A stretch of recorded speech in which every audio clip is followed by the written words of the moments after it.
भाजपची मुंबईत 227 प्रभागांत चाचपणी सुरू आहे। चाचपणीनंतरच जागा वाटपाचा फॉर्म्युला ठरला जाणार आहे। महायुतीचा लवकरच जागा वाटपचा फॉर्म्युला ठरतोय का याकडे संपूर्ण राज्याचं लक्ष आहे। निवडणुकीसाठी भाजपचं नव मतदारांवर सुद्धा लक्ष असल्याचं कळतंय।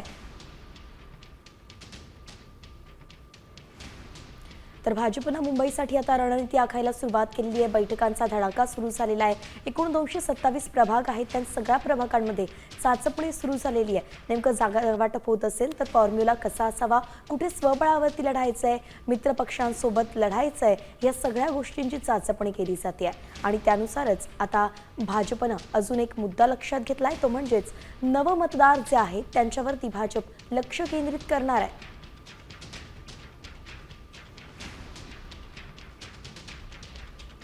गणेश कवडे आपले प्रतिनिधी आपल्यासोबत जोडले गेलेत। गणेश, कशा पद्धतीनं रणनीती आखली जाते?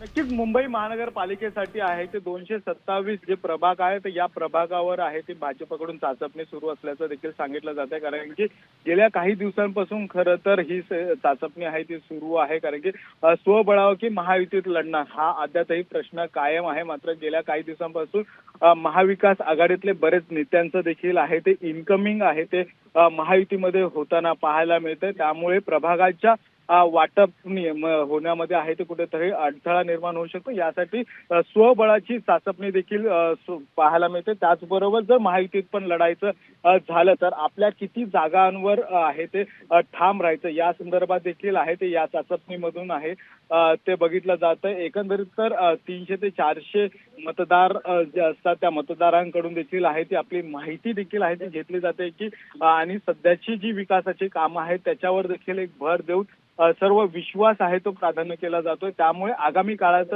ही महानगरपालिकेची निवडणुका आहेत ते स्वबळावर होतील की महायुतीत होतील हे देखील पाहणं गरजेचं आहे। धन्यवाद गणेश, अगदी सविस्तर अपडेट दिली आहेत आपण।